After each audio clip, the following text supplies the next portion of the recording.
Bonsoir et bienvenue sur ce nouvel épisode de la chaîne Dépose-toi. Aujourd'hui, inspiré du conte de La Belle au bois dormant, je vais vous parler des messages de l'inconscient portés par les rêves. Est-ce que vous vous souvenez de vos rêves? Ou comme moi, avez-vous un ou plusieurs rêves qui sont restés gravés dans votre mémoire même après plusieurs années? Ou encore, êtes-vous comme certains d'entre nous qui avons des rêves récurrents lors de certaines transitions importantes de notre vie? Savez-vous que les rêves nous donnent accès à notre inconscient? Lorsque nous sommes endormis, nous avons plus facilement accès à notre monde intérieur où se cachent nos ombres, mais aussi nos forces. Dans ma réflexion inspirée du conte de La Belle au bois dormant, j'ai choisi de parler du sommeil, de son importance et de la richesse de notre monde intérieur qu'on a voulu imager dans cette histoire par la princesse endormie. Je suis Monique Lévesque et j'ai choisi de vous partager mes réflexions parce que j'espère en provoquer de nouvelles en vous. Étant musicienne et ayant été élevée sur une ferme près de la nature, très tôt, j'ai été sensibilisée au sens précieux de toute vie.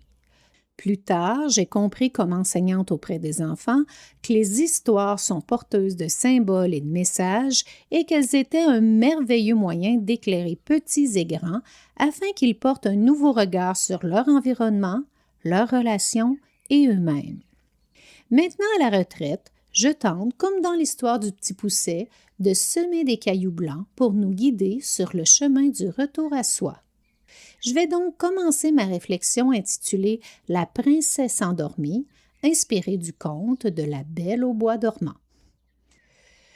Aujourd'hui, je réfléchissais à l'histoire de La Belle au bois dormant et plusieurs questions me sont venues à l'esprit. Je me demandais pourquoi la petite fée avait choisi de faire dormir la jeune princesse pendant 100 ans. Pourquoi pas 10 ans ou 50 ans? Et pourquoi dormir? Elle aurait pu la figer dans le temps, parce qu'en fait, le temps s'était arrêté pour la princesse et son royaume. L'histoire dit que la fée a endormi la princesse pour la préserver d'une mort certaine. Mais au moment des faits, voyant la douleur de ses parents et de leurs loyaux sujets, la petite fée choisit d'endormir aussi tout le royaume. Ainsi, elle protégerait la princesse d'un immense désarroi si à son réveil elle s'était retrouvée seule dans un monde sans aucun visage connu pour elle.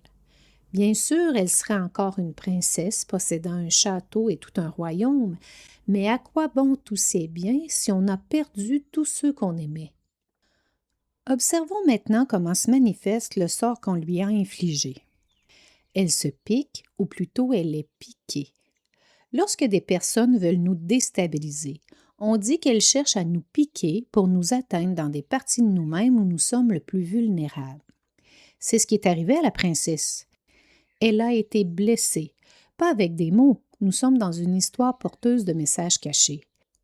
Ce segment de l'histoire me fait penser à l'état qui nous est probablement tous déjà arrivé dans la vie où nous sommes stupéfaits ou tétanisés devant des paroles ou des gestes qui dépassent l'acceptable. Un peu comme dans l'histoire de La Belle au bois dormant, on pourrait dire que le temps se fige, nous laissant sous le choc d'une blessure qui ne manquera pas de refaire surface dans les moments les plus inattendus et même les plus embarrassants de notre vie. Parlons maintenant du sommeil. À quoi sert-il? En plus du repos, ce qui est une évidence, on sait maintenant que le sommeil a plusieurs fonctions, comme la réparation physique, la consolidation de la mémoire, le nettoyage cérébral, la régulation hormonale, le traitement des émotions et il a probablement d'autres fonctions qui sont connues des chercheurs dans le domaine. Ajoutons, même s'il est parfois difficile de nous en rappeler, que le sommeil nous donne accès au monde des rêves, qui a été étudié par Freud et Jung pour ne nommer que les plus connus, parce qu'il donne accès à l'inconscient humain. Ces chercheurs qui voyaient la souffrance intérieure de leurs patients constataient que les blessures qu'ils portaient étaient présentes en eux depuis un temps lointain et pour un temps incertain. Mais comment pouvait-on exprimer cet état dans une histoire fantastique? En disant que la princesse serait paralysée par cette piqûre pendant 100 ans. 100, c'est le nombre parfait. Lorsqu'on pense à 100, on pense à la réussite, à la fin d'un cycle et à la possibilité de passer à l'étape suivante. Rappelons-nous que la princesse est une adolescente à l'aube de sa vie d'adulte. Dans cette histoire, elle incarne la fin d'un cycle, un passage qui l'obligera à un voyage intérieur représenté par le sommeil qui lui donnera accès à son inconscient, là où se cachent ses forces et les ombres qu'elle devra apprivoiser. Nous portons tous dans notre inconscient des blessures tapies au plus profond de nous-mêmes. Bien souvent, on ne peut pas les voir ou pire, on cherche à les cacher, à les oublier ou à les enfouir encore plus profondément en espérant qu'elles disparaîtront à tout jamais. Parfois, lorsqu'elles cherchent à refaire surface, nous utilisons toutes sortes de stratégies pour éviter qu'elles n'accèdent à notre conscience, que ce soit en ayant une charge de travail démesurée, en se rendant indispensable pour les autres ou en s'étourdissant de multiples façons. Je crois que c'est le propre de l'humain de vouloir éviter la souffrance. Pourtant, c'est en se libérant qu'on peut s'alléger et passer plus facilement à une autre étape de notre vie. Comment avoir accès aux messages de notre inconscient? Par le monde des rêves, qui est dépourvu de la gestion du mental. En notant nos rêves et en écrivant ce que chaque objet, chaque lieu et chaque personnage nous inspire, nous pouvons accéder à une symbolique qui pourra nous renseigner sur ce que notre inconscient cherche à nous révéler. Aujourd'hui, je vous invite à commencer à écrire vos rêves dans une section de votre journal personnel. Parfois, vous constaterez que certains d'entre eux sont incompréhensibles, mais d'autres, comme pour attirer votre attention, resteront dans votre mémoire. Laurent Lachance, un auteur qui a écrit quelques livres sur le sujet, nous dit que le rêve nous incite à évoluer.